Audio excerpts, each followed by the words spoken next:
Fala pessoal, tudo bem? Sejam bem-vindos ao Network Casting. Sejam bem-vindos ao canal. Você que é novo aqui, pode clicar, compartilhar e se inscrever no canal. Para você que é antigo, o canal mudou de nome. Era Caldeira Cast, agora Network Cast. Eu queria aqui agradecer aos nossos patrocinadores do podcast, Brodtech Tecnologia, serviços de infraestrutura, cabeamento e toda a parte de TI e Telecom, áudio, vídeo e segurança. Eles fazem atendimento em todo o Brasil. O link da empresa está aqui na descrição. Pode entrar em contato com eles para saber aí fazer um orçamento e para saber como pode atender a sua empresa. O outro patrocinador é a Digital Lab, agência de marketing digital especialista em tráfego pago. Então você que tem um comércio e quer fazer a propaganda aí do seu comércio, da sua empresa, também o link aqui na descrição.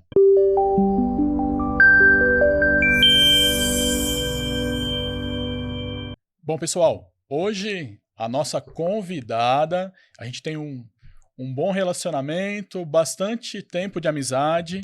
Ela é correspondente internacional do UFC, repórter, TV host, produtora e especialista em MMA. Bem-vinda, Evelyn Rodrigues, tudo bem? Oi, Douglas, tudo bem? Obrigada pelo convite aí. Gostei da apresentação, hein? Jogou a peteca lá em cima, agora eu preciso, preciso fazer a minha parte aqui, né? Não, legal, sejam bem-vindas. Já tem um tempinho que era para a gente fazer esse programa, né? Mas aí teve alguns desencontros, tanto da sua agenda como da minha, mas finalmente casou aí, né? Agora é um prazer estar aqui, viu? Um beijo para você e para todo mundo que está assistindo a gente. E que honra, Obrigado. né? Primeiro programa dessa nova mudança aí, né? Dessa nova Do novo nome, temporada, então. a primeira convidada. Aham. Seja bem-vinda. Bom, Evelyn, eu vou Obrigada. apresentar, né? Já falei para quem é você aqui, para os nossos telespectadores, mas fala aí como foi o seu começo nessa área do jornalismo, como que você foi parar em Las Vegas. Cara, é uma história muito louca, né? Porque, assim, a minha história com jornalismo começou quando eu era criança, na verdade. Meu pai, ele era dono de rádio. Então, desde criancinha, ele me colocava lá para falar no microfone, achava bonitinho, né? A filha dele, com 11 anos de idade, ficar lá fazendo programa, né? Eu lembro que a minha irmã ficava atendendo o telefone e eu ficava ali operando a mesa de som, ficava falando, né? Atendendo os pedidos de música e tal. E aí dali surgiu a paixão pelo jornalismo mesmo. A rádio, na época, chamava Vegas FM. Não por causa da cidade de Las Vegas, que é onde eu moro hoje, né? Mas por causa de uma estrela que chamava Vega, que era para onde o sistema solar seguia. Meu pai viajava nessas coisas de astronomia. E, enfim, acabou que o destino fez com que eu me mudasse para Vegas anos depois.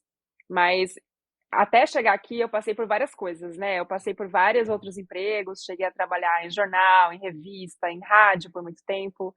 E aí surgiu a oportunidade de eu fazer um intercâmbio em Las Vegas, porque eu era assessora de imprensa, na época era uma empresa de material de construção, uma associação que reunia as lojas de material de construção que me mandou para cá. Las Vegas era a cidade que mais construía nos Estados Unidos. Então eu vim fazer esse curso de inglês. E aí quando eu cheguei aqui, do outro lado da rua era o prédio do UFC na época, né, que era a sede, o headquarters mesmo deles. E no intervalo ali entre uma aula e outra, eu lembro de. Tinha um McDonald's que ficava entre o meu prédio e o prédio do UFC, entendeu? Então, vira e mexe, eu via ali uns lutadores. E foi aí que eu comecei a pensar assim: meu Deus, esses brasileiros por aqui, porque eu não falava inglês direito, né? E eles também não. A gente ia no McDonald's pedir coisa por mímica, sabe? Tinha o dólar menu na época, a gente ficava lá: o que a gente vai pedir hoje no almoço, né? E aí eu descobri que ia ter uma luta em Las Vegas, que era a luta entre o Anderson Silva e o Vitor Belfort, que estava sendo chamada de luta do século. E nessa época eu queria me credenciar por algum veículo para conseguir cobrir. Tinha feito um credenciamento por um veículo que desistiu em cima da hora, porque estavam mandando 30 jornalistas para Las Vegas nessa época, né? Então tinha muita gente vindo, porque era a luta mais importante mesmo. Era uma época em que eles queriam bombar o MMA. E aí eu lembro que no desespero já tinha credenciamento, não tinha para onde escrever, saí ligando para todo mundo. E um amigo meu falou assim: olha só, tem um blog dentro da R7 que pode ser que eles queiram e tal. Vou falar com meu amigo. E de repente eu conheço o Douglas, que era ali o dono do Fight World, né? E aí, enfim, Fiz esse primeiro contato e minha primeira cobertura de MMA, na verdade, foi para o Fight World, que era o seu site, né, Douglas? O seu blog. Eu ia falar desse detalhe, né? Que eu tinha o site, ele ficava dentro do portal do R7, e na época pré-YouTube, não tinha quase nem ninguém no YouTube, né? E o Pimentel, que inclusive, eu vou chamar ele para vir aqui também no podcast, ele era o redator-chefe do R7, ele me ligou e falou, cara, tem uma jornalista lá em Las Vegas e ela tá perguntando se não quer que faça a cobertura do Anderson Silva versus Belfort. Eu falei, agora? Foi, foi aí que começou, né, esse início da nossa amizade. E aí teve... Não foi por muito tempo, mas acho que a partir dali você acabou deslanchando, né, virou uma especialista de MMA e, né, E foi muito difícil, assim, porque eu não sabia nada do esporte, né, gente? Cheguei de paraquedas, sabia quem era o Anderson Silva de nome, sabia que era mais o Vitor Belfort, por causa, né, da Casa dos Artistas, conhecer mais a Joana e tal, e aí e o Vitor era meio que um dos caras que eu já tinha visto ali no UFC, sabe? Nessas minhas andanças de ficar indo e voltando atravessando a rua ali para o McDonald's. E aí eu lembro que a gente fez a cobertura e deu muito certo, porque eu tinha uma câmera emprestada, não sei se você lembra desse detalhe, e a gente acabou pegando vários detalhes, assim, que depois, até hoje, eu tenho esses arquivos guardados, porque eles fazem parte dessa história, né? Quando o Anderson entra com a máscara na pesagem sim. e faz aquela encarada épica, né? Um pouco antes, eu tenho um momento em que um jornalista brasileiro chega e fala pro Anderson assim, Anderson, o Vitor estava te chamando de mascarado, disse que você está usando uma máscara de insegurança, não sei o quê. Aí tem a reação do Anderson, e depois a gente pegou vários momentos ali, que depois, juntando tudo, sabe, dá até um mini documentário, assim, contando tudo que rolou de bastidores, porque como eu não sabia nada, Douglas, eu tinha que filmar tudo, né? Então eu ficava grudando ali nas pessoas para tentar entender, tipo, o que está acontecendo, ter ali uma história para contar. E foi esse evento que foi incrível, inclusive, né? Aquele chute histórico do Anderson no Vitor. Foi o evento que abriu as portas do MMA para a minha vida e que também mudou os paradigmas do esporte no Brasil. E foi a partir daí que eu comecei a falar: poxa, eu acho que dá para eu fazer isso, hein? De repente, tentar ver aqui se eu consigo mais uns freelas e tal, tentar entender um pouco desse esporte. E aí eu comecei a querer ir para academia, conhecer um pouco mais os treinadores, né? Sempre tem um treinador brasileiro de jiu-jitsu no meio para te ajudar. Fui aprender um pouco do esporte e aí tô aqui até hoje, olha isso. Isso foi em 2011. Eu tô aqui em 2024, gente, olha que loucura. Passou bastante tempo. Um detalhe legal dessa época. Eu falei que nessa época foi início do YouTube. O YouTube não era nem uma ferramenta tão usada. Tanto que eu nem tenho esses vídeos hoje no YouTube. Ficou, acho que num canal que era Videolog, que era, inclusive fazia parte lá do eMaster, de um outro portal que eu ajudava. Mas o legal dessa época que você foi uma das primeiras repórteres brasileira que fazia cobertura em Las Vegas, né, em outros lugares aí dos Estados Unidos, em vídeo. Porque Sim. antigamente era muito foto, foto, foto, foto, foto. Não tinha quase nada de vídeo. E foi bem na época que o UFC, depois de um tempo, veio para o Brasil, se eu não me engano, em 2012. E aquela coisa toda, né, que aconteceu aqui no Brasil, aquela febre, né? Não, e eu lembro que o portal não tinha estrutura para os vídeos, né? Porque a gente começou a chamar, na verdade, os videozinhos ali, e tinha uma hora que começou a derrubar a home Exato, da R7, exato. porque as pessoas começaram a clicar para saber o que estava acontecendo, e aí não tinha estrutura para aguentar o tanto de acesso que começou a dar, né? O que a gente estava fazendo aqui em Vegas. Eu lembro que eu te mandava os vídeos, você subia no Fight World, e aí eles não tinham, chamavam na home, e aí não tinha estrutura para aguentar o tanto de cliques, né? De Olha que cliques. loucura, Tinha que gente, meio mudar. pré-histórico isso. Não, para A você gente tá ver. entregando a idade aqui, hein, Douglas? É. Não, para você ver, quando eu falo dessa questão de vídeo, é, hoje, você coloca aí um Reels, um vídeo no YouTube, você tem ali 800 mil, 500 mil, 1 milhão de visualizações. É uma coisa que para alguns influenciadores é fácil. Naquela época, eu lembro que um vídeo que você fez uma entrevista com a Sandy derrubou o servidor não só meu, como do R7. Teve Do mais de 1 R7. milhão de visualizações naquela época. Não, e eu lembro depois que a Sandy ela foi assistir, na verdade, a luta, a gente conseguiu mostrar o presente que ela ganhou do Dana White, ela ganhou um kit e tal. Depois a gente fez a entrevista com ela. E eu lembro que depois disso, eu fui acompanhar o Anderson. Eles me convidaram para acompanhar o Anderson, que ele ia O lançar aquele Festival de documentário Tribeca, Like não era? Water, um festival o Tribeca Film Festival. E ali eu lembro que também tinha uns vídeos dele jogando futebol, umas coisas super raras que ninguém quase viu, né? E a gente mostrou, e também esses vídeos acabaram tendo muita visualização, até porque ele ficou muito famoso no Brasil depois dessa luta, né? Aquele Sim. chute ficou sendo repetido em tudo quanto é lugar. Na época, o UFC ainda era parceiro da Rede TV, não era nem da Globo. E foi aquele chute que entrou pra história. Então todo mundo queria saber quem era Anderson Silva, né? Depois disso ele foi fazer clipe com a Marisa Monte, enfim, um monte de coisa mudou na vida dele. Furou E a aí, tudo bolha. que a gente subia de Anderson Silva furou a bolha, assim. Então foi uma coisa muito louca, porque eu lembro que eu não tinha nem câmera, era uma câmera emprestada de um amigo meu, que era pequenininha, assim, cabia na palma da mão. E eu filmando ali sem microfone, gente, era uma loucura. Como a É, gente fez esses vídeos, assim, é uma loucura. E eu ainda tenho boa parte desses arquivos são arquivos que eu guardei, porque virou uma coisa assim, quando a gente fala de UFC 126, para mim virou um evento muito especial, né? Porque é a partir daí que começou a minha história com o UFC, e também é um arquivo histórico falando de como era, né, esse meio no Brasil, assim, se você pensar na história do UFC, são 30 anos só de UFC, e a gente já tá cobrindo esse esporte há quanto tempo, né? Então, tenho muito carinho, assim, por essa cobertura. e você também foi, eu acho que uma das poucas, se não a única, que cobriu o TUF, quando tinha o Cigano, tudo, lembra dessa época? Então, logo depois a gente emendou um monte de cobertura uma na outra, né? Eu É, lembro que a gente fez alguns várias, vídeos porque das eu academias de fazia, Las aham, Vegas, quase ninguém fazia os tinha vídeos, esse, né? mostrava. Foi Não, muito bom. eu fui a primeira mulher, na verdade, a primeira jornalista brasileira, né, a ser correspondente em Vegas. Eles não tinham correspondente aqui, nunca tinha tido uma correspondente brasileira aqui.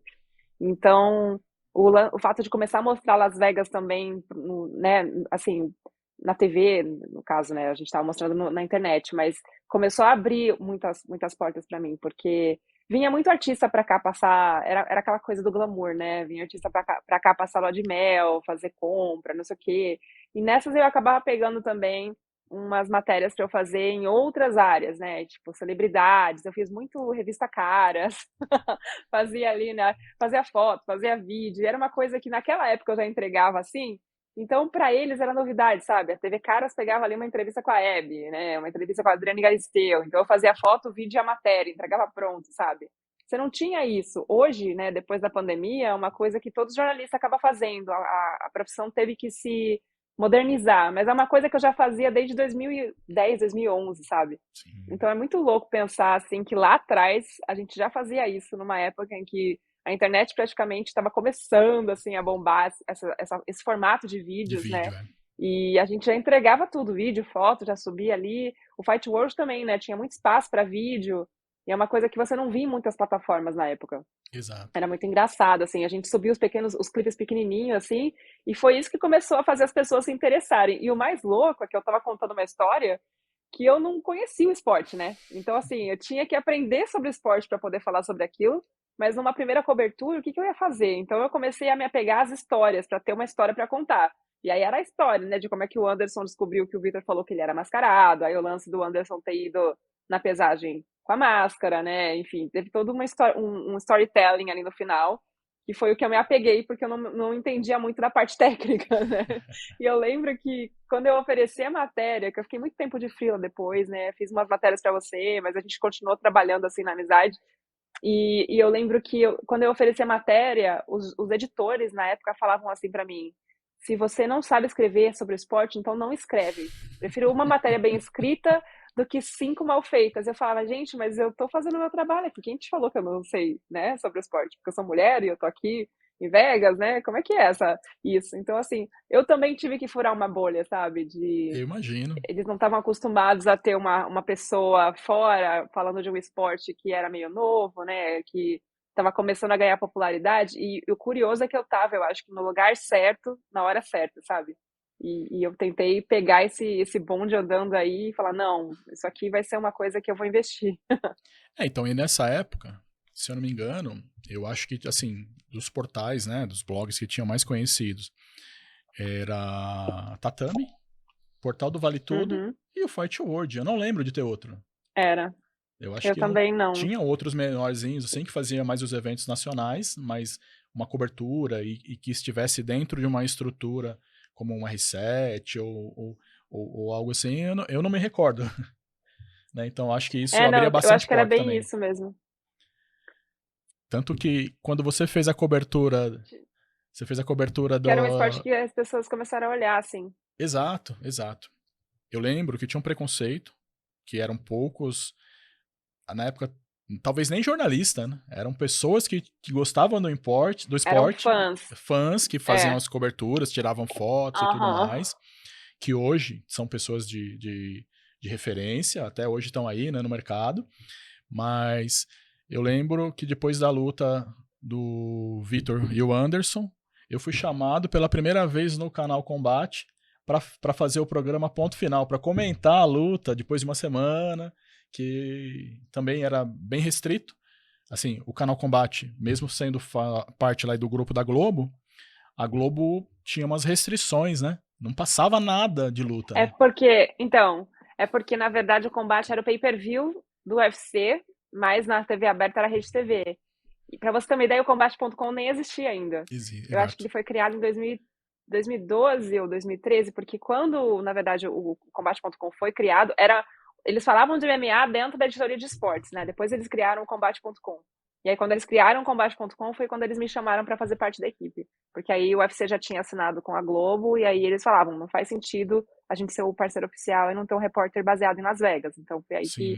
que eu acabei indo pro Grupo Globo, entendeu? Mas nem existia o Combate, gente. Que loucura, o Combate.com. O Combate TV já existia como um Canal, canal de pay-per-view, pay-per-view, há né? bastante tempo. Mas assim, eu lembro que Uhum. na Rede Globo TV aberta, eu lembro que tinha algumas pessoas internamente que faziam a política ali para aparecer alguma coisa, mas eu acho que quando os brasileiros tiveram aquela. Aliás, né? Os brasileiros sempre fizeram sucesso na luta, desde o Pride. Mas eu acho Sim, que quando essas lutas, principalmente a do Anderson Silva, que furou a bolha, aí virou aquela febre, porque daí teve o TUF na TV é. aberta, aí começou toda a história do Sim. UFC no Brasil, E assim, né? assim, tem, tem que lembrar também o papel assim, imprescindível da Anaísa, né? Do Marinho, Sim, ali à frente do Sensei também, porque eles abriam espaços, às vezes, para o MMA. Eles botavam o Anderson Silva, que já era campeão, para falar, tipo, de taekwondo, sei lá, de outros esportes que podia falar na Globo na época, né? Para tentar jogar ali um pouquinho da um MMA. O Anderson pouquinho. não podia falar do cinturão dele, mas podia falar de outro esporte, entendeu? Era uma loucura. É Então, assim, verdade. já tinha essa galera do que já estava ali batalhando há muito tempo para poder falar do esporte, né? Então, a Ana foi inclusive uma pessoa que eu conheci nesse UFC 126, virou minha amiga até hoje, é uma inspiração assim, até os dias de hoje também, porque ela entendia e entende muito de Muito, MMA, então sim. eu lembro que eu ficava perdida, sabe? Assim, eu não sabia que era ninguém, e eu ficava perguntando pra ela, quem é essa pessoa? Aí ela, esse aqui é o José Aldo, esse aqui é o Júnior Cigano. E aí, com base no que ela me falava, que eu ia fazer a entrevista, entendeu? Era muito bizarro, muito rapidinho, assim. É, Depois eu falei, que na. vergonha, né? A gente precisa aprender esse esporte. Ah, mas eu acho que foi um avanço, né? Né? O tempo de aprendizado mesmo, né? Com a Anaísa eu tive poucos contatos. Tenho hoje até um pouco de contato na internet, mas eu tinha muito contato com a Vivi, que eu nem sei se ela tá mais A Vivi ainda. Ribeiro. Vivi Ribeiro. Não, ela tá trabalhando com produção hoje em dia, faz parte do time que cuida do Big Brother. Ah, Mas a então. Vivi também era incrível, né? O pessoal todo do combate ali, a Paula Sack, a Vivi Ribeiro, tinha uma galera ali que, pra mim, né, mulher chegando ali, eu fui olhar para as meninas que já estavam fazendo isso antes de mim, sabe? Sim. E a Paula, na época, eu acho que ela já era a primeira brasileira trabalhando pro UFC daqui. Então, também era uma pessoa que entendia muito do assunto, e eu comecei a meio que tentar entender do assunto a partir dessas meninas que já estavam ali na minha frente fazendo, né? Isso há bastante tempo. Sim. E aí depois você foi para o combate. E eu lembro que depois de um Uhum. tempo que você já estava ali no combate, você começou a fazer algumas coberturas. E até um dia que eu estava num domingo à noite e vi você no Fantástico. É. Demorou um pouco, viu, Douglas? Porque eu acho que eu comecei no combate em 2013. Aí, depois de um tempo, eu comecei a oferecer. Porque eu percebi que eu era a única repórter aqui nessa costa, né? Então, eu comecei a tentar oferecer matéria de outras coisas. E aí eu oferecia matéria aqui, matéria ali, às vezes dava certo, né? Eu cobri futebol, cobri umas coisas assim pelo site, que depois entraram, né, no site da Globo. O Grammy Latino, sempre que acontecia aqui, eu conseguia credenciamento pro tapete vermelho. No caso, era tapete verde, né? Mas enfim, para entrevistar celebridades. Eu sempre tive um pouco dessa veia de correr atrás de tudo que estava acontecendo, né, em Vegas. E aí eu mandava pro G1, para não sei quem, a gente ia fazendo esse meio de campo. Até que em Sim, 2017 para 2018 teve aquele atentado em Vegas, sim. que um cara subiu, né, no Mandalay Bay e atirou contra um festival que estava rolando do outro lado da rua. Foi um massacre horrível, né? O maior massacre a tiros da história moderna dos Estados Unidos. E ali, geralmente, como é que funciona, né? A Globo tem um escritório em Nova York. E sempre que acontece uma tragédia, eles mandam o repórter, que é o repórter de hard news, para esse local. Só que até eles saírem de Nova York para chegar aqui, já aconteceu muita coisa, entendeu? Então, como tinha eu e o Benhur Correia na época, porque a Anaísa já tinha voltado para o Brasil e o Benhur estava aqui cobrindo, na verdade, MMA por 2 anos. Então, num primeiro momento, a gente foi correr para o hospital para começar, porque a gente já sabia que ia cair para a gente essa Sim. responsabilidade até chegar o repórter de Hard News. E era uma semana que tinha UFC, né? Então a gente foi para a porta do hospital ali, o Benhur fazendo as matérias, porque ia ter Jornal Nacional, a gente já sabia, né? Jornal Nacional e tal, e eu tava meio que produzindo para ele as coisas. Só que aí começou a ter muita demanda, porque começou a ter. Eram muitas mortes, né? Foram mais de 50 mortes, mais de 500 feridos e tal. Então nessa, eles perguntaram se eu podia entrar ao vivo. Eu lembro que foi muito louco, porque eu tinha um aparelho celular, né? E microfone e tal, porque eu fazia algumas coisas já para a Globo Internacional daqui, mas mais cobrindo a comunidade brasileira em Las Vegas, né? E aí eles pediram para ver se eu podia fazer as entradas para a Globo News. Então ali eu comecei a fazer umas entradinhas na TV, sem nunca ter feito TV na minha vida, tá? Me botaram lá, falei, vai aí. E eu lá fazendo entrada ao vivo com os caras que eu olhava e falava, meu Deus, essa pessoa que tá me chamando, olha isso, tô falando com o César Tralli, tipo, com a galera que, sabe, eu via na TV, né? Que Sim. foi muito, muito louco, assim, e um assunto que mexeu muito emocionalmente comigo, né? Porque Vegas é a minha cidade hoje e foi muito difícil de ver tudo que aconteceu ali.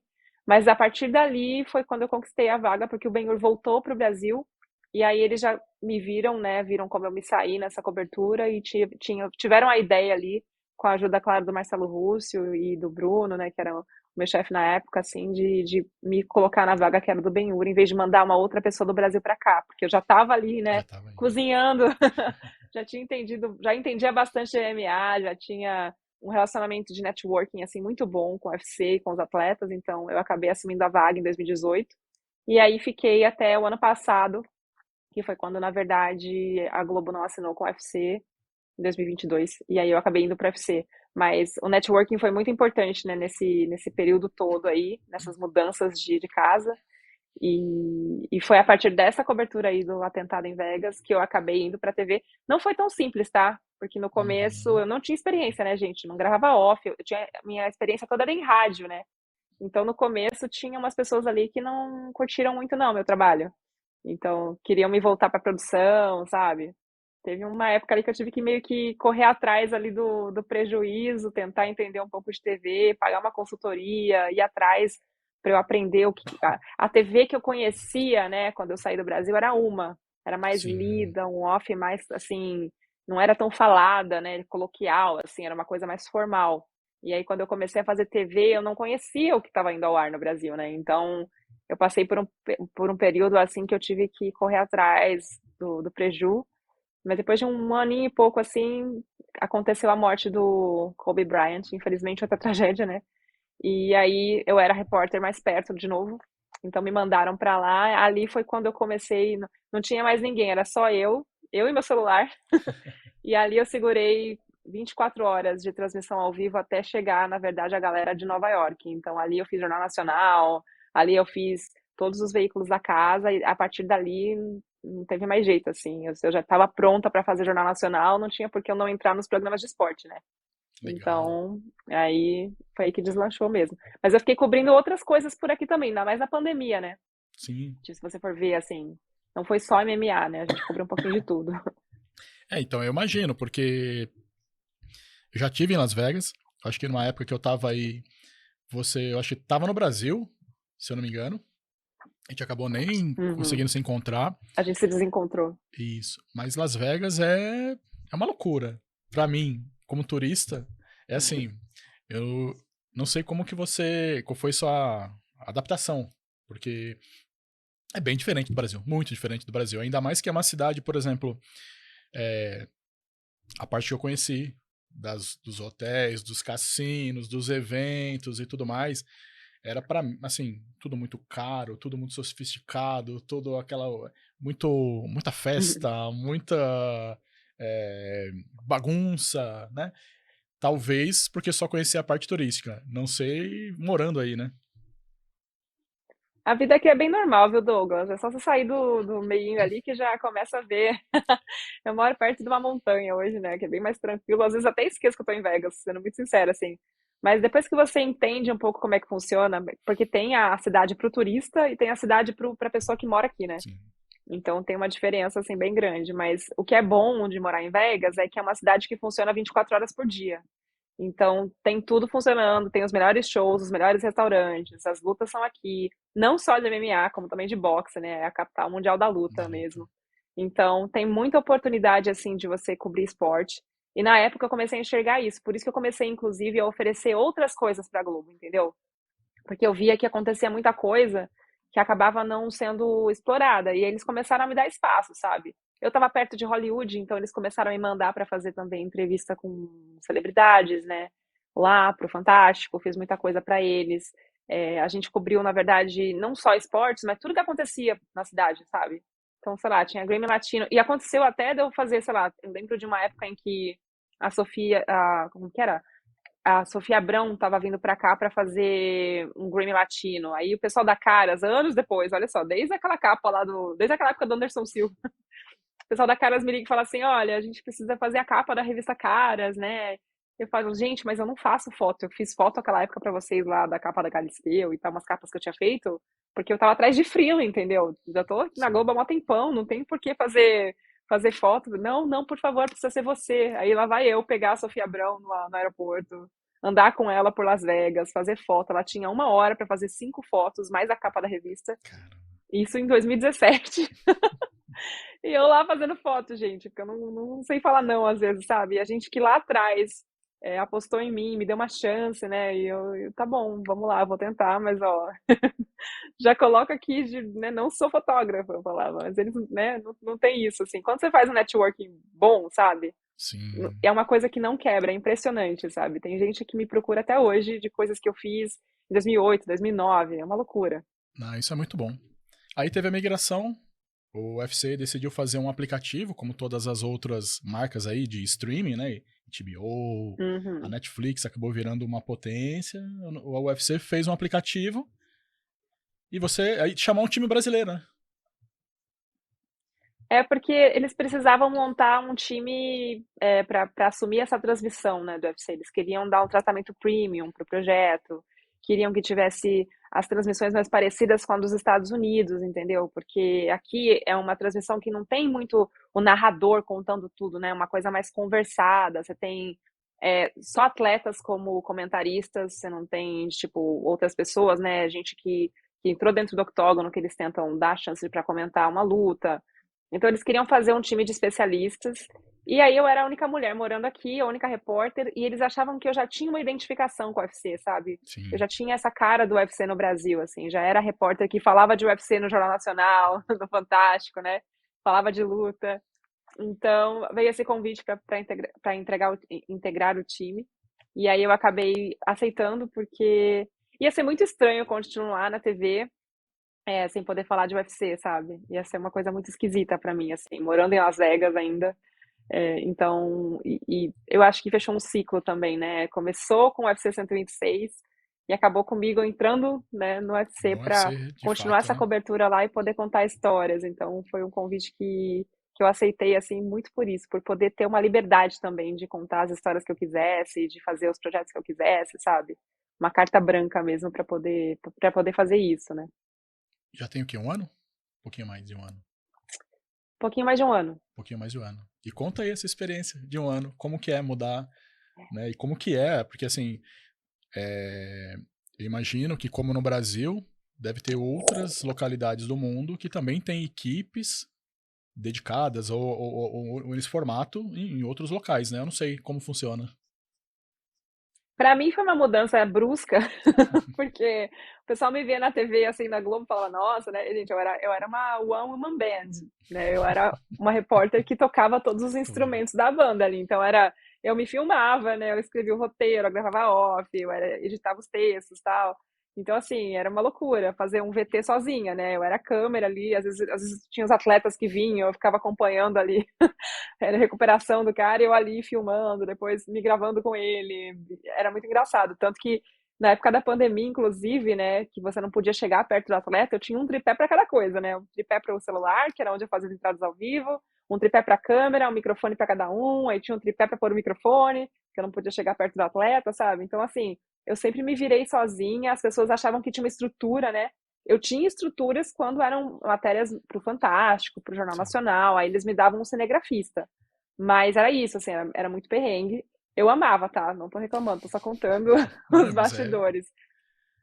Quando eu fui pro UFC, eles me deram um tratamento mais de talent, né? De parte da equipe ali como uma das estrelas da casa. Então eu tenho equipe hoje, né? Eu tenho trabalhos em estúdio, não faço mais, não sou mais cinegrafista das coisas.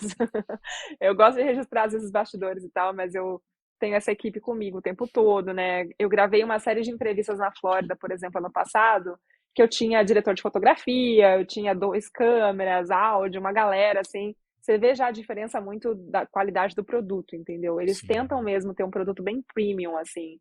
É, não que na Globo não tivesse, tá? Porque eles faziam um milagre com as coisas que eu mandava, a equipe de editores, assim, o pessoal que ficava na retaguarda era uma equipe muito maravilhosa, mas no front mesmo, geralmente era eu. E às vezes era eu e o celular, entendeu? No streaming não tem isso, né? Acho que é um produto um pouco mais premium que eu consigo entregar hoje. E eu viajo para todos os eventos, né? Antes eu fazia só os eventos que tinham brasileiros assim que eram mais importantes. Hoje não, hoje eu faço todos os eventos praticamente, tirando um ou outro que às vezes, né, é muito longe, aí não tem brasileiro, não compensa, mas a maioria tem brasileiro, então eu faço muito isso. E eu acabei entrando no UFC e engravidando logo depois, né? É. Então foi uma loucura, porque eu trabalhei até o dia em que meu filho nasceu. Então foram 9 meses de gravidez ali, né? Fazendo eventos, correndo para cima e para baixo, com aquele barrigão. O Max já estava trabalhando na barriga, coitado, desde lá de trás. E então foi um pouco diferente esse primeiro ano do que eu imaginaria que fosse, porque não foi uma coisa planejada, sabe? Assim, engravidar logo de cara, né? Mas eu tive um acolhimento muito bom, tanto do time todo, né, da minha chefia, da galera aqui de Las Vegas, dos Estados Unidos, assim, foi maravilhoso. E fiz minha licença maternidade, estou voltando agora, né? Voltei faz umas 2 semanas só. É, pouco tempo. Então agora tá no ritmo de novo, tô pegando o ritmo de novo, né? Não, muito legal. Não, eu tenho visto, tenho acompanhado, né? Como a gente falou aí em off, eu tenho acompanhado esse seu crescimento. Já de vez em quando a gente troca mensagem ali, né? Fala, que legal, você está fazendo isso, parabéns, tal. Mas eu acho que é uma crescente, né? Tem alguns especialistas Uhum. falam que você precisa de 1.000 horas de experiência para ser um especialista, né? Então você já tem. Nossa, essa parte aí eu já passei, gente, que eu não me achava especialista até bem pouco tempo atrás. Porque eu falo, eu sou apaixonada por contar histórias, né? E é muito difícil você se assumir especialista, sabe? Mas eu acho que já são muitos anos cobrindo, né? Tô desde 2011, então acho que agora eu já posso falar especialista em MMA. Não, e eu acho legal, porque era uma área que era praticamente dominada por homens, e você Uhum. trouxe uma característica, já não de agora, já de um tempinho, desde do combate, que você tenta humanizar essas histórias dos lutadores. Porque eu acho que diferentemente de outros lugares do mundo, claro, né, não generalizando, mas o atleta brasileiro que chega aonde chega aí no UFC, estando ali entre os top 10, top 5, até tendo um cinturão, geralmente ele veio de uma realidade humilde aqui no Brasil. E quase ninguém sabe disso, né? Eu acho que você humaniza isso de um jeito de trazer isso, né? Eu tento trazer um pouco das histórias, porque assim, ó, a realidade do Brasil para os outros países, né? Claro que eu não estou falando de Nigéria, a gente tem vários Sim. campeões nigerianos, né? Já teve vários campeões nigerianos, mas assim, geralmente a gente usa de base Estados Unidos e Europa, né? E assim, a realidade do cara aqui dos Estados Unidos, que passa por dificuldades para chegar no topo, é uma, e a realidade brasileira é uma muito diferente, né? Sim. Então, eu tento trazer um pouco dessas histórias, até para as pessoas entenderem que essas pessoas passam por muita coisa para estar ali. Às vezes ela chega e também não consegue ficar no topo, entendeu? E às vezes tem que correr atrás de novo, né? Faz 3 lutas, não dá certo, aí volta a correr atrás, depois às vezes consegue voltar para o UFC e aí ter uma passagem maior, ou sonhar com um cinturão. Tem gente que fica anos tentando, tipo o Charles do Bronx, né? Foram 11 anos para ter uma chance pelo título, para chegar a ser campeão. E no começo, se você olhar o Charles lá atrás, como ele dava entrevista, ele era tímido, usava o óculos, né? Todo, não falava direito em entrevista, era muito bom com jiu-jitsu, muito afiado, mas oscilava ali entre vitória e derrota. Tem um momento ali que ele dá uma virada de chave e ele começa a se expressar de uma forma que ele conecta com o público, dá um clique ali, e nesse momento ele vira uma superestrela, entendeu? Uma pessoa que lá atrás ninguém via essa aura de campeão ou De de campeão. superestrela. O Então, Charles, tem muita coisa que acontece dessa forma, assim, sabe? o Charles, eu conheci ele numa luta em São Paulo, que foi um evento do Godoy, que o Godoy desafiou o Tel Becker do lembra? Nossa, eu lembro disso. E aí ele ganhou, eu falei, caramba, esse rapaz é talentoso, né? Lutou bem. Ele lutou com um rapazinho, que era um novo, que tinha um apelido também de Popó. Ele ganhou, e aí, assim, foi uma crescente. Foi uma crescente até ele chegar no UFC. E ele falava muito rápido também. Eu falo rápido, eu sei como funciona, né? Ele falava muito rápido, então às vezes na entrevista, tipo, às vezes tinha que legendar, sabe? Era uma loucura. Falava, saía soltando ali, ligava a primeira marcha e ia embora, entendeu?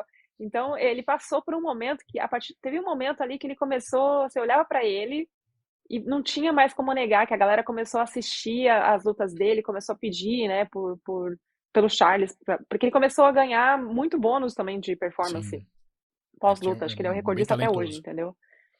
E foi batendo recorde atrás de recorde. Então, assim, chegou um momento em que ele teve essa aura que você já olhava pra ele, ele tava andando diferente, tava meio que na cara que ele ia ser campeão, sabe? E às vezes essa viradinha de chave mental num atleta demora um tempo. Demora. Tem casos como o Glover Teixeira, por exemplo, né, que demorou, entrou no UFC tarde por conta de papel, né, porque veio para os Estados Sim. Unidos legal, passou por um monte de coisa, tal, até conseguir a carta de perdão e conseguir o contrato. E aí a loucura do Glover foi que ele foi disputar o cinturão aos 42 anos, 41, 42, eu acho que foi a semana do aniversário dele, contra um cara que tinha 37 anos e que todo mundo tava jogando que o Glover era uma carta fora do Fora do baralho, né? baralho. E ele Foi. chega lá em Abu Dhabi e consegue o cinturão da forma como ele conquistou e emocionando todo mundo. Então, assim, essas histórias eu acho que a gente tem que contar, porque as pessoas às vezes ainda olham para o esporte hoje e acham que é violência, que não é esporte, que é uma brutalidade, não sei o quê. E quando você começa a contar as histórias de vida dessas pessoas, o que elas passaram para chegar até ali, como elas encaram esse trabalho, como o trabalho mudou a vida delas, né? Como o esporte trouxe coisas boas de disciplina, né? De respeito ao próximo, a tradição da arte marcial, enfim. Acho que tudo isso faz com que as pessoas olhem para o esporte de uma forma diferente. Hoje a gente tem mais e mais mulheres indo atrás do esporte nas academias, né? Praticando o MMA, praticando Muay Thai, praticando boxe, jiu-jitsu. Faz com que as pessoas se aproximem também do atleta humano, comecem a se ver também Exato. naquele cara que está entrando no octógono, né? Então eu queria muito trazer um pouco da vida deles, né? Dos desafios que essas pessoas enfrentaram para que houvesse essa conexão do público também com quem está ali representando o Brasil, né? Entrando no octógono. E, enfim, eu tento fazer isso também um pouco com os americanos, mas a gente tem tanta história de brasileiro que às vezes eu fico mais É. focada nos brasileiros do que no restante. Não, o Glover, teve uma época que uma temporada que eu morei no Rio, eu ia numa academia, na Delfim, e ele era um dos primeiros caras que chegava lá e ficava lá o dia inteiro. E nessa época, eu tinha aula de Muay Thai com o Vitor Miranda. Caramba. E aí, assim, o Glover, nessa época, eu acho que ele participava de uns eventos nacionais e tal, mas também foi uma crescente, né? É porque ele tinha ido para o Brasil para esperar a carta de perdão aqui dos Estados Unidos. E aí ele ficou 3 anos no Brasil, dando aula, aceitando lutar por qualquer 100, R$ 200, entendeu? Até ele ter a chance de voltar para os Estados Voltar. Unidos e poder lutar no UFC. Ele falou: eu vou ganhar de todo mundo, vou ganhar tudo que eu puder, para o UFC não ter como falar não para mim. E aí ele entra no UFC, em 7 lutas ele vai disputar o cinturão contra o John Jones, só que Eu acho que foram 7 lutas, tá? Não, se não me falha a memória, gente. Memória, Sim. a gravidez já passou, mas a cabeça de grávida ainda fica um tempo. E aí depois disso ele perde o cinturão e aí acho que nunca mais vai disputar o cinturão na vida, né? Até que no final da carreira ali, quando começam a dar um monte de gente mais nova pra ele começa a atropelar todo mundo e aí conquista a chance de disputar o cinturão aos 42. Então, Que eu acho que é uma numa loucura, né? luta. Você. Eu acho que numa luta que ele tava perdendo, que ele nocauteou o Ryan Bader, que, que o holofote virou e falou: Meu, esse cara. Não sei se você, né, lembra dessa luta. Ele. É. Aham. Isso foi assim, Ele, né? ele, na verdade, começa a ganhar de vários atletas mais novos, né? Mais Acho que a hora novos. que ele vence o De nome. Marreta, Sim. também, ele começa a ganhar muito bem ali, finalizar rápido, né, e tal. E eu fiz até um documentário com ele nessa época, que eu fazia também muito documentário pro combate, né, que chamava A Evolução do Combate, que Uhum. era, na verdade, como funcionava o Instituto de Performance do UFC. E um dos caras que a gente trouxe para acompanhar, que era assim, a gente convidava o atleta para vir pro UFC, ali no Instituto de Performance, e aí os cientistas analisavam o metabolismo, faziam vários testes para entender o que aquele cara estava fazendo certo e o que ele estava fazendo errado. E o Glover fazia tudo errado. E Não mesmo dormia assim, o que ele precisava dormir. Não, na época, assim, ele estava perdendo, né? Ele estava numa coisa que não estava muito, assim, constante. Ele ganhava, perdia, ganhava, perdia. E aí falavam, ó, é porque você treina muito pesado, você tem que descansar, o descanso também faz parte do treino. Você tem que reduzir café, ou isso, ou aquilo, né? Mexer na dieta, aqui e ali. Se você fizer o que a gente está falando, você vai ter um metabolismo mais jovem. E aí ele começou a seguir a risca o que os caras passaram para ele e começou a funcionar nas lutas. Ele começou a usar, na verdade, a ciência para poder se testar contra esses caras mais jovens. E ele se reinventou ali. Foi quando ele começou a ganhar de todo mundo e foi quando ele chegou ao cinturão. Porque ele entendeu. É muito louco isso também, quando você para pensar do que os brasileiros têm de acesso à informação, à estrutura, o tipo de informação que eles têm em academias menores, né, no Brasil, porque a gente tem uma academia em cada lugar, em cada estado, e é diferente, às vezes, até do Nordeste para o Sudeste, para o Norte, enfim. Imagina do Brasil para os Estados Unidos, que os caras têm, né, esse Aura, que é tipo um anel que você coloca e que armazena todas as informações que você tem durante o dia. Você acorda de manhã, faz um teste. Se o teste dá verde, você pode treinar normalmente. Se o teste der vermelho, significa que o seu metabolismo está cansado. Você tem que descansar de manhã. sim. Refaz o teste à tarde para ver se você pode treinar. Então, assim, aqui é uma coisa que já está incorporada. E o Instituto de Performance, que é aqui em Las Vegas, já oferece toda a nutrição. Os caras não precisam nem se preocupar em comprar, né, comida. Vem tudo prontinho, específico para aquele atleta, as comidas da semana inteira preparadas, entendeu? Tem uma série de. É uma estrutura que dá muita diferença, uma infraestrutura que muda muito a qualidade de vida e de treino daquele atleta.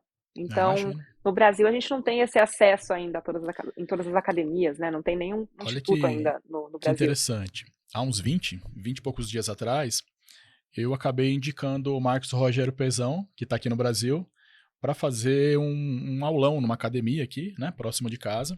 E aí eu voltei, fazia também 20 e Uhum. poucos anos que eu não via o Pezão. A gente acabou treinando junto numa academia aqui que era 011, antes dele ir pro UFC. E aí Caramba. ele falou assim, Douglas, uma das coisas que para mim fez muita diferença quando eu fui para América Top Team é que, por exemplo, aqui no Brasil, eu ia fazer um treino de Muay Thai, o cara me arrebentava. Aí depois eu tinha que fazer a preparação física, o cara não tinha a mínima noção do que eu tinha treinado e me arrebentava também. Aí no dia seguinte, eu ia fazer uma aula de boxe, o cara me arrebentava. Então lá, como é tudo integrado, ele todo mundo se conversa, então eu falo assim, olha, o preparador não pega muito pesado no preparo físico, porque o wrestling dele hoje foi pesado, vai mais leve. Ou pega mais pesado que o treino foi mais leve. Então, consegue levar o atleta num nível de treinamento que ele fica condicionado, né? Tem uma performance, mas não se arrebenta, né? Não se lesiona, não fica tão desgastado, né? Ainda mais uma American Top Team, né, gente? Que é uma academia gigantesca, que tem até dormitório lá dentro, tem uma estrutura completa. Eles têm uns times que são vários atletas, são vários treinadores, na verdade, cada um assume, eles têm uns mini times para cada atleta, entendeu? Então tem um head coach e aí os outros treinadores que às vezes são em comum ou não. Acontece muito ali também de atleta da própria academia se enfrentar, então eles têm um jeito de separar os treinos. E é uma estrutura gigantesca. Eu acho que eu nunca entrei numa academia com tanta estrutura, tão grande, assim, tão completa como a ATT lá de Coconut Creek. É surreal. Até com Sim. as grandes academias aqui dos Estados Unidos. É um complexo que, assim, não sei explicar. E a forma como eles cuidam de cada atleta, sabe? Desde dieta até a parte de treino, descanso, é muito diferente. Então, quando o cara chega lá, ele percebe essa diferença de treinamento, de estrutura, né? E isso faz muita diferença também para a performance que ele entrega no octógono. Sim, imagino. O Libório foi visionário na época, porque faz bastante tempo que ele fez a América, né? Foi Uhum, para montou a América Top Team, sim, né? Bom, sim. não quero polemizar, mas eu vou pedir uma opinião sua, que eu acabei já compartilhando com algumas pessoas que eu tenho contato. É assim, quando a gente falou da realidade do atleta brasileiro. Por exemplo, fazendo uma comparação. Um atleta de futebol. Ele joga ali no comecinho ali, nos times de base, aí ele vai para um time grande, começa a ganhar grana, descamba. Tipo, não vou precisar treinar tanto, já tô com a minha vida ganha, e começa a entrar num ciclo que ele não tem a mesma performance e acaba sumindo. Eu faço um comparativo que eu conheci alguns atletas, né? Não vamos falar nome nem nada, mas, por exemplo, o cara lutava aqui no Brasil a troco de suplemento, 200, 300 reais às vezes, um cachê, né? Uma bolsa. E daqui a pouco ele tá no UFC ganhando bolsa, bônus da noite, e aí cai, tem uma decadência, né? Não sei se você acompanhou isso, qual que é a sua opinião sobre isso? Então, eu acho que tem algumas outras coisas que influenciam nesse aspecto aí que você está falando. Primeiro que quando ele chega no maior evento de MMA do mundo, a concorrência Concorrência ali maior. é muito diferente, né? É um nível que é muito mais alto.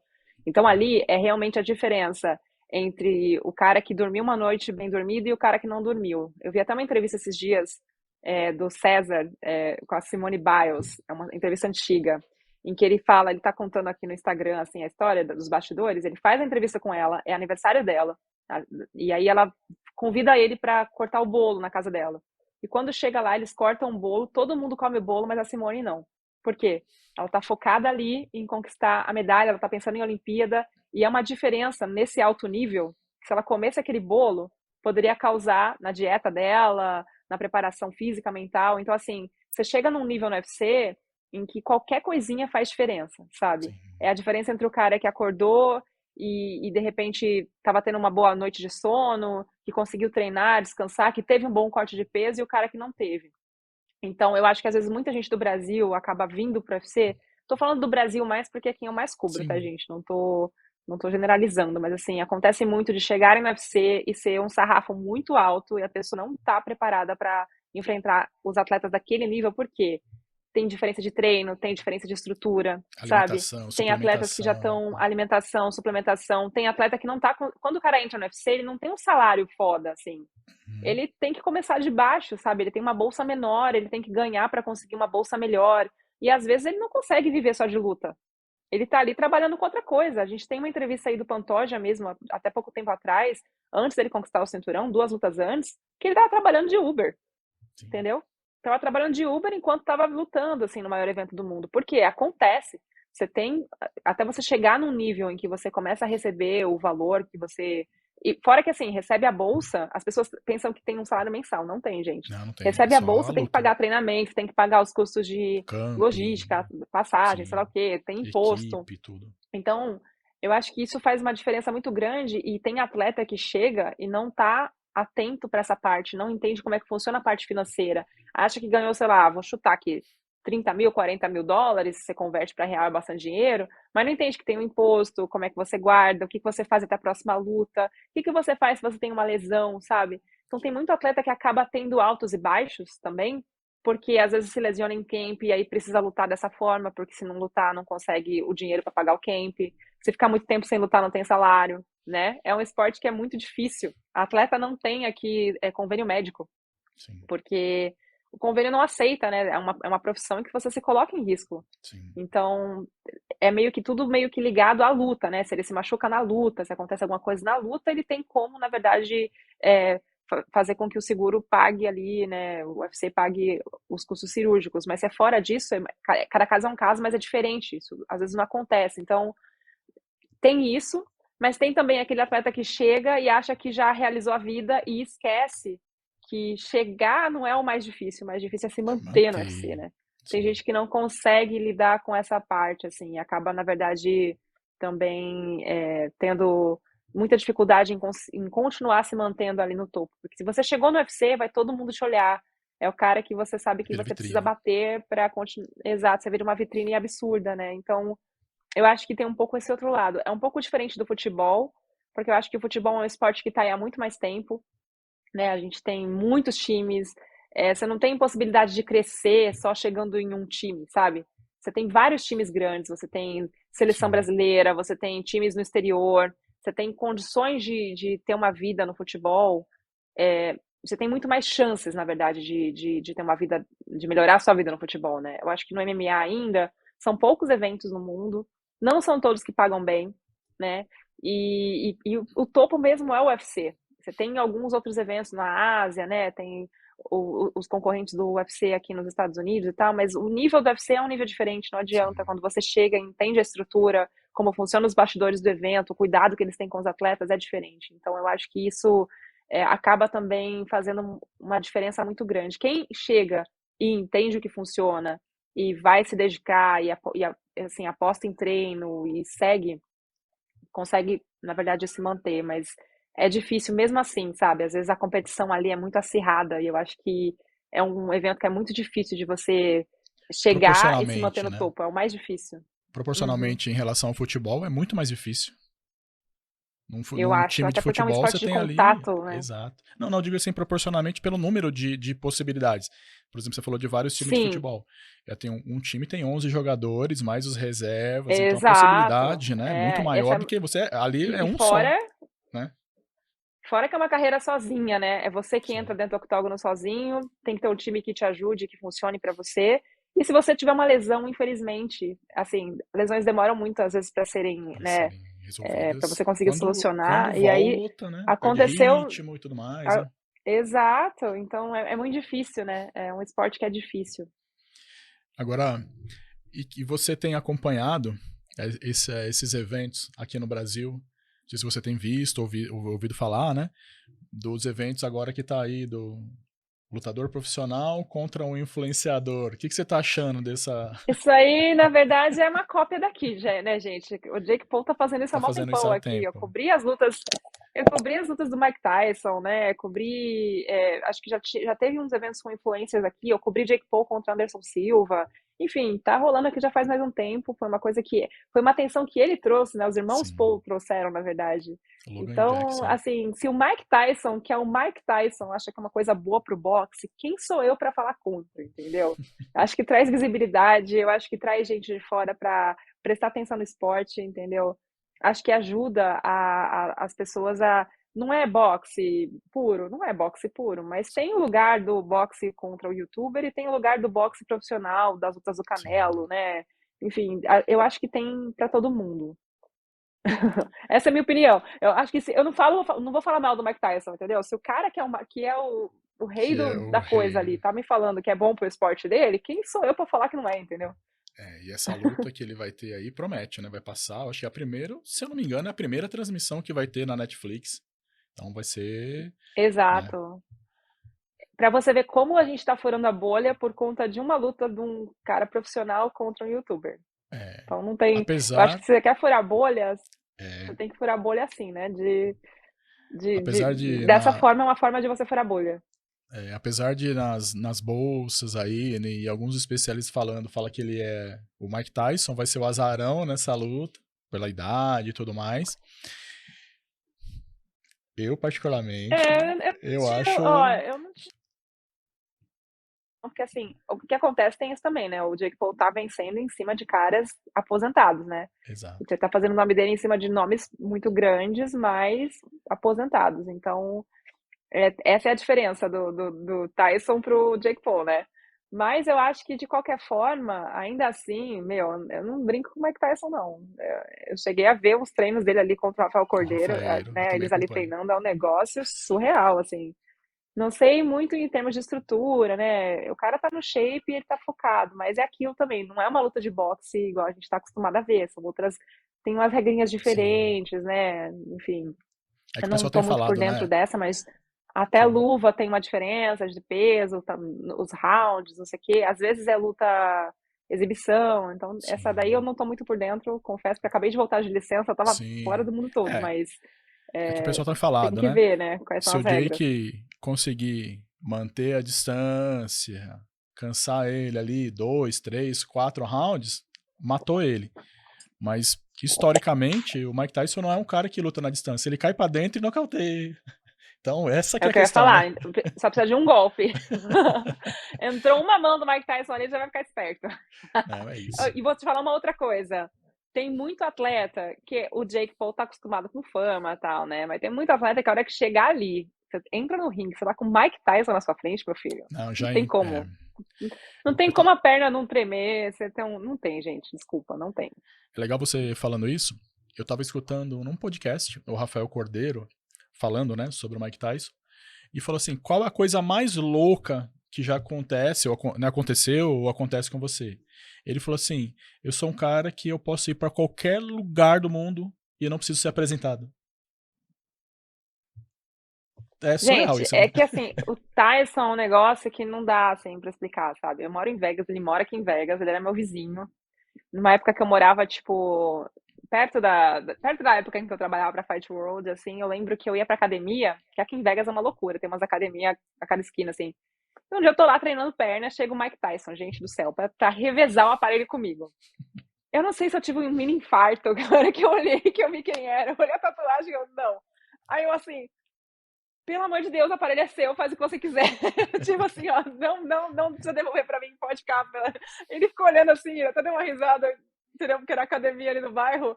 É claro que ele morava na mansão e eu morava, tipo, numa rua pertinho ali, né, num condomínio pequeno.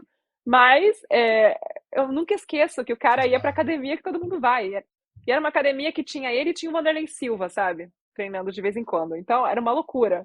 Eu chegava lá, às vezes, assim, eu já ficava até olhando pra ver se eles estavam, porque eu falava, eu não vou perto do aparelho que o Mike Tyson tiver, entendeu? Imagina você estar em Las Vegas, assim, treinando na academia ali quietinho, chega o Tyson pra dividir aparelho com você, gente, não dá. É, Então, assim, ele tem uma coisa de campeão, uma aura, que onde ele tá, assim, as pessoas meio que reverenciam, né? Ele é um ícone mesmo do é um esporte, é um ícone. cara que Sim, furou muito a bolha também, né? sim. Fez filme, enfim, é uma loucura.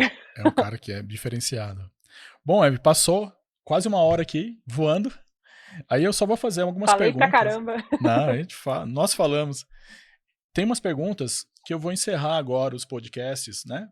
Pelo tema do podcast, falando de network. E eu queria fazer aqui 5 perguntinhas, 5, 6 perguntinhas para você sobre network. Eu não decorei ainda as Tá perguntas, que bom. estou começando aqui, ó. Mas qual foi a sua experiência mais significativa com network que ajudou você na sua carreira? Cara, eu acho que a minha carreira inteira é uma experiência de networking, assim, sabe? Porque lá atrás, quando eu vim para Vegas, eu vim porque o meu chefe, que era dessa assessoria de material de construção, tinha um networking muito bom, conhecia a escola de inglês aqui em Las Vegas e queria me mandar os funcionários dele para fazer o curso de inglês e cobrir o evento, né? Assim, cobrir esse evento de construção que acontecia aqui. E ele foi um cara que, desde que eu comecei a estagiar na empresa, ele falava assim: podem te tirar tudo, menos o seu networking, entendeu? Uma coisa que, se você aprender a navegar entre fontes, né, e não fechar portas, construir pontes, né, você vai longe. E, assim, é uma lição que eu tirei para a vida. Então, eu acho que, para você ter uma ideia lá de trás, ó, a gente se conheceu em 2011, né? A primeira cobertura da vida de MMA que eu fiz foi para você. A gente está conversando aqui hoje, em 2024, por conta de uma relação que a gente estabeleceu lá atrás, entendeu? Então, eu sempre levei isso muito a sério em tudo. Eu nunca usei o furo como a coisa mais importante do que meu relacionamento com um atleta, entendeu? Se era um momento em que o cara podia me passar a informação e me dar a informação em on, beleza, eu publicava o furo. Mas se era um momento em que ele pedia privacidade e eu conseguia investigar de outras formas, eu publicava, mas se era uma coisa que ele falava, não pode publicar, eu não publicava, entendeu? Não tinha isso, vou garantir o furo e deixa ele.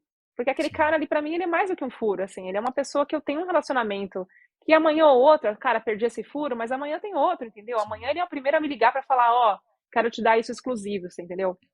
E você constrói isso através do networking, né? Eu tenho um relacionamento incrível com todas as academias de MMA, com todos os atletas. Às vezes tem brasileiro que vai se enfrentar, eu me dou bem com os dois lados, porque é isso, eu acho que respeito e você, na verdade, entender que aquilo ali é um relacionamento pra vida, entendeu? Sim. Inclusive, a minha ida pro UFC foi por conta disso também, por eu ter tido um relacionamento com eles enquanto eu tava na Globo, né, ao longo do tempo todo que eu trabalhei cobrindo MMA, que eles entendiam que tinha respeito e que eu conseguia ali me locomover, né, fazer bem esse trabalho em várias frentes, entendeu? E eu acho que o networking para sempre assim vai ser uma arma positiva na minha carreira, entendeu? Uma dica rápida que você pode dar para as pessoas manter e cultivar esses networks ao longo do tempo. Respeito, eu acho que é uma coisa que não pode faltar nunca. E você entender que é uma via de duas mãos ali, né? Então, assim, a pessoa te ajuda e você também ajuda quando for preciso. Mas o mais importante é ser transparente em tudo que está acontecendo ali, né? Às vezes a pessoa te liga para pedir uma informação que, sei lá, você precisa dividir, né? Mas eu acho que se você tiver respeito e tiver essa coisa de continuar o contato, mesmo que esporádico, sabe? Não pode deixar 10, 15 anos sem se falar e achar que amanhã vai voltar e a pessoa vai estar ali para você. Não é assim que Sim, funciona, né? Você vai mantendo, você tem que meio que regar, igual uma plantinha, né? O networking também é uma plantinha ali que você rega todo dia. legal. E qual o erro mais comum que você vê que as pessoas fazem nessa questão do network? Você já falou aí, né? Eu Mas. acho que é não respeitar, eu acho que é não respeitar a fonte, assim, no jornalismo principalmente acontece muito isso, sabe? Da pessoa olhar o furo mais importante do que aquela pessoa que tá ali sendo essa fonte naquele momento, né? E também, às vezes, de deixar os interesses pessoais acima, né? Você não olha ali como uma via de duas mãos, né? Você acaba colocando seus interesses à frente. Então, você esquece que tem uma pessoa ali do outro lado também que, né, tem que estar na mesma sintonia, sabe? Sim, Eu acho que é importante também a gente pensar que não se fecha portas. É uma coisa que eu aprendi para a vida, assim. Você não fecha a porta. Você sai de um lugar para o outro, de um emprego, seja no emprego para o outro, seja de repente, né, de assuntos, reuniões, uma reunião para outra e tal, tentando entender que você está criando pontes. Você não está criando muros ali. Você tem que saber, assim, navegar nesse momento para não fechar essa porta. legal. E qual uma pessoa do seu network que você indicaria aqui para vir aqui no podcast? Ai, gente, depende. O rei do Qualquer. network pra mim é o meu chefe anterior, né? Desse chefe que me mandou pra Vegas e tal, tem essas histórias aí, mas ele é um mundo que é um mundo mais corporativo, sabe? Ele é um cara que criou a empresa do zero, assim, enfim, de networking, ele é o rei do networking mesmo. Agora, se falar de UFC, deixa eu pensar, tem muita gente do UFC que eu acho que sabe fazer bem networking. Verdun é um deles. O Fabrício Verdun é um cara que, tipo, ele sabe navegar a parte de luta, a parte de comentário, a parte de apresentador, sabe assim, ele é um cara que e ele tem contatos muito bons em tudo, sabe? Seja sponsor, seja atleta, seja é, até com adversários dele, ele faz amizade, é uma coisa muito louca. Eu acho que ele seria uma entrevista legal para você aqui. E o seu chefe? Qual que é o nome do seu ex-chefe? O nome dele é meu ex-chefe, é o Cláudio Cons. Claudio Conza, aí também, Ele ó, era o tá aí, ó. presidente da Namaco. Ele é incrível, gente. Ele é um cara que ele dá uma lição de networking. Na minha vida, ele foi a minha lição de networking para sempre, assim. Que Ele é o legal. cara que me ensinou que não se vai a lugar nenhum sem networking. Sem network. Não, você pode não conhecer a pessoa, mas se você conhecer alguém que conhece, ele te abre portas também às vezes, né? Exatamente. Se não Evelyn, fosse ele, eu não estaria aqui, né? Já pois começa é. por aí. Passou aí o tempo bem rápido. Queria agradecer você demais por você aceitar o convite de participar aqui do Networking Cast. E não tem nem palavras para agradecer. Eu que agradeço, ainda bem que deu certo, hein, Douglas? Nossa Senhora. Tô aqui sempre que precisarem. E assim, a nossa história tá escrita, né? Eu sou muito grata por tudo que você fez pra mim lá atrás, assim. É muito louco a gente pensar, né, como o mundo gira e a gente às vezes, tô falando, networking, tô aqui hoje ainda, é uma honra estar aqui com você e desejo toda a sorte do mundo nessa nova fase aí do podcast. Tá legal, Evelyn. Muito obrigado. E vamos para as próximas, né? Obrigadão. Um beijo, Falou. gente. Valeu, pessoal. E até o próximo episódio. Valeu.